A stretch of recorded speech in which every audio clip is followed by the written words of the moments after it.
Multi biryani masala உங்களை அன்புடன் வரவேற்கிறது. இப்போ நம்ம பிரியாணி 1 கிலோ கறிக்கு எவ்வளோ அரிசி, அதுக்கு என்ன தேவையான பொருள்கள்லாம் பார்த்துருவோம். எண்ணெய், பச்சை மிளகாய் ஒரு 5, 50 கிராம் பிரியாணி மசாலா, ஒரு லெமனு, தயிர் ஒரு 20 கிராம் போதும், 1 கிலோ அரிசி, 1 கிலோ ஆட்டுக்கறி, 1/2 கிலோ வெங்காயம், பெரிய வெங்காயம்,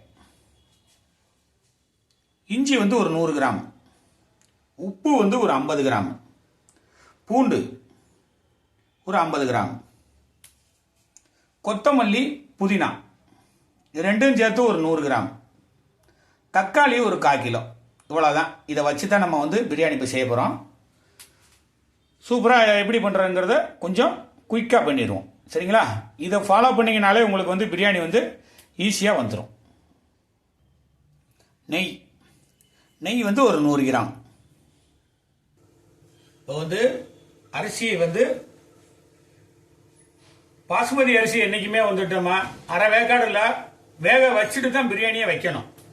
தண்ணி தண்ணி நல்லா சுட்டாச்சு. சூப்பராக சுட்டுருச்சு. ஸோ நம்ம ஒரு அரை வேக்காடு மட்டும், அப்போ தான் பிரியாணி சூப்பராக இருக்கும்.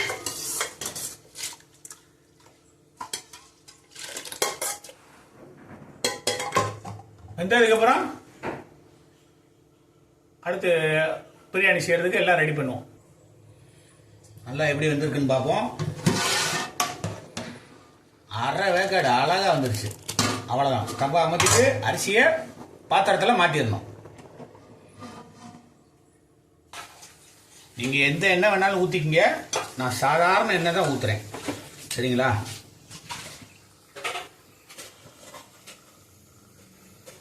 கடலை எண்ணெய் ஊற்றினா ரொம்ப நல்லது.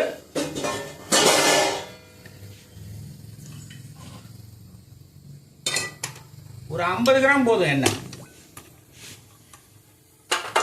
ஒரு 50 கிராம் போதும். அடுத்து நம்ம வெங்காயம் போடணும். நல்லா எண்ணெய் ஹீட் ஆனதுக்கப்புறம் வெங்காயம் போட்டுக்கலாம். வெங்காயம்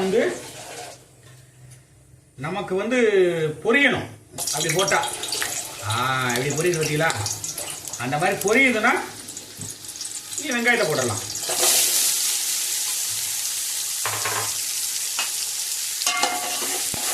நல்லா கிண்டிக்கிட்டே இருக்கணும் வெங்காயத்தை, இல்லைன்னா அடி பிடிச்சிடும். கிண்டிக்கிட்டே இருக்கணும்.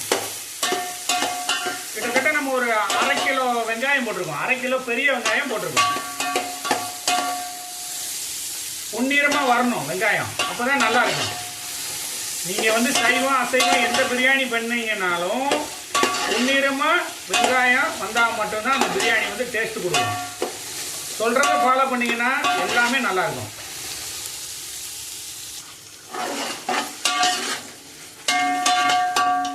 நல்லா பொன்னிறமாக வந்துருச்சு. அடுத்து நம்ம இஞ்சி பூண்டு போட்டுருவோம்.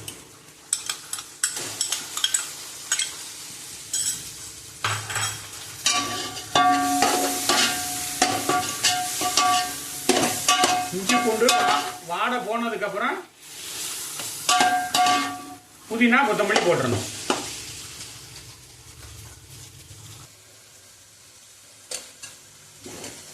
நல்லா இஞ்சி பூண்டு பச்சை வடை போயிடுச்சு. அதுதான் முக்கியமானது. இதில் பச்சை வடை எல்லாமே போயிடணும். அடுத்து கொத்தமல்லி, புதினா இதை போட்டு நல்லா வதக்கிடணும். வதக்கிட்டோம்னா அடுத்து நம்ம பச்சை மிளகாய் போடணும். இஞ்சி நல்லா வெந்துருச்சு. அடுத்து பச்சை மிளகாய் போட்டுருவோம்.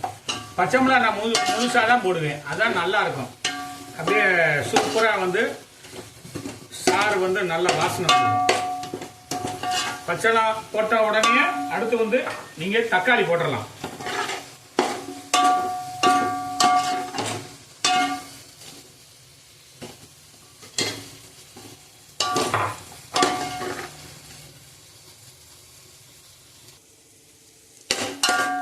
தக்காளியும் வதங்கிடுச்சு. சரியா? தக்காளி ஒரு 1/4 கிலோ போட்டிருந்தோம். நல்லா வதங்கிடுச்சு. இப்போதான் நம்ம என்ன பண்ணணும்னா நெய்யை இப்போதான் வந்து ஊற்றணும். 100 கிராமில் வந்து ஒரு 50 கிராமாவது ஊற்றணும். ஊற்றிட்டு மசாலாவை வந்து இப்போதான் போடணும். நீங்கள் நெய் இல்லைன்னா எண்ணெயை போட்டுக்கலாம், ஒன்றும் பிரச்சனை இல்லை. மசாலா போட்டேன்னா ஸ்டவ்வை வந்து நல்லா தீயை வந்து என்ன பண்ணணும், நல்லா இறக்கி வச்சிடணும். அடுத்து வந்து தயிர்,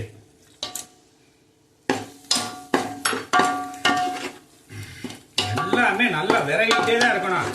அப்பதான் கீழே அடி பிடிக்காம இருக்கும்.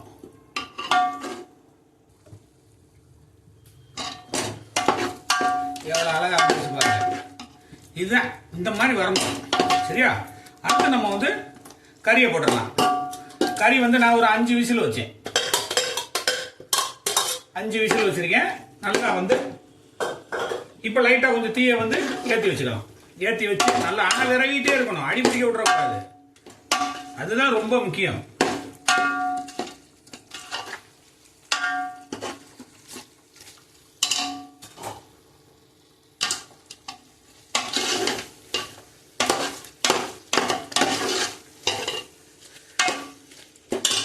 ஐம்பது கிராம் உப்பு, நான் வந்து 50 கிராம் உப்பு போட்டிருக்கேன்.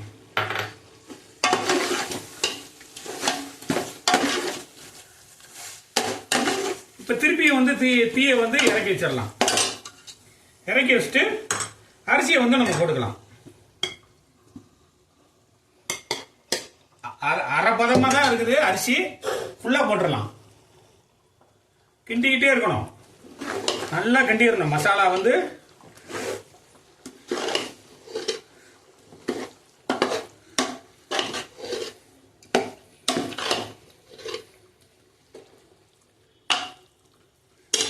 இப்பதான் தண்ணி ஊற்றணும்.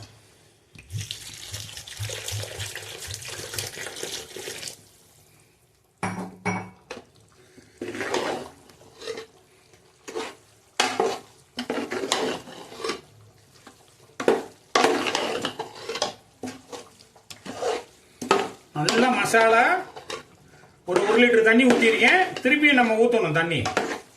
1 லிட்டர் தண்ணியை மட்டும் ஊற்றிட்டு நல்லா கிண்டிடணும். என்னைக்குமே அரிசி வந்து அரை பதமா இருந்தா தான் நல்லா இருக்கும் பிரியாணிக்கு. 1.5 லிட்டர் தண்ணி கிட்டத்தட்ட வருது. சரிங்களா?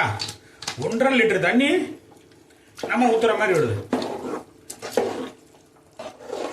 உங்களுக்கு தேவைன்னா உப்பு வந்து அதிகமாக சேர்த்துக்குங்க, குறைவாகவும் சேர்த்துக்குங்க.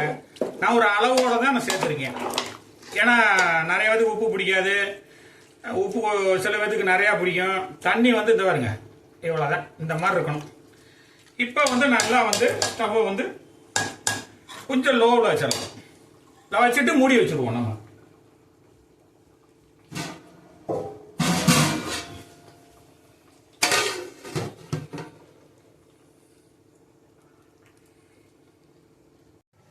இப்போ வந்து எப்படி வந்து வெந்திருக்குன்னு பார்ப்போம்னா, நல்லா கொதி வந்துருச்சு பார்த்தீங்களா? இந்த நேரம் தான் நீங்கள் என்ன பண்ணணும்னா லெமனை வந்து ஊற்றணும். நல்லா லெமனை ஊற்றிட்டு அப்படியே அழகா அப்படி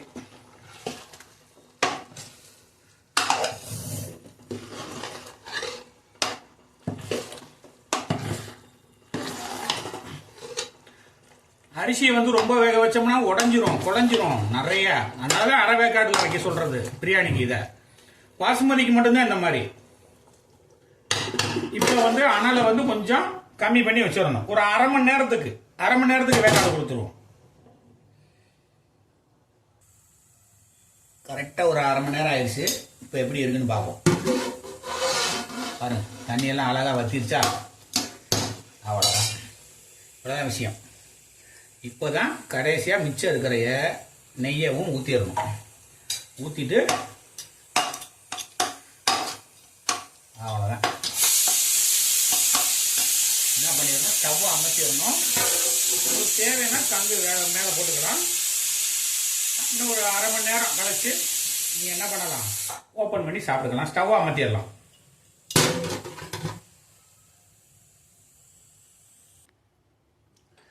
நல்லா எப்படி வந்துருக்குன்னு பார்த்துருவோம். சூப்பராக இருக்கு பாருங்க. ஓகே, சாப்பிட்டு பார்த்துருவோம் இன்னைக்கு.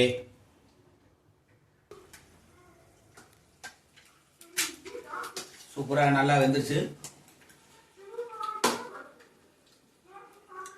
அப்படியே அது எல்லா மசாலாவும் ஒன்றா கொண்டு வந்து இஞ்சி பூண்டு தக்காளி வெங்காயம் தயிர் நெய் இவ்வளோ மட்டும்தான். எப்படி மசாலாலாம் ஒரே இதில் கொண்டு வந்துட்டு அழகா இன்னைக்கு வந்து ஒரு மல்டி மசாலா மூலியமா ஒரு பிரியாணி கட்டியிருக்கோம். கறி எப்படி வந்திருக்குன்னு பார்ப்போம். ஆஹா, நல்லா இந்த லெமனு இஞ்சி பூண்டு இதெல்லாம் சேர்ந்து அப்படியே அந்த கறியை வேக வச்சிருக்கு சூப்பரா. அது ஒரு பங்கு எடுத்துக்கும் என்னைக்குமே வேக வைக்கிறதுல. ஸோ நீங்க வந்து யாரும் மசாலா வந்து வேணும்னா தொடர்பு கொள்ளுங்க. இங்க எல்லாருக்கும் மசாலா வந்து வழங்கப்படுது. ரொம்ப குறைஞ்ச விலையிலேயே கிடைக்குது. அதனால எல்லாருமே வாங்கிக்கோங்க, பயனடைங்க. நன்றி, வணக்கம்.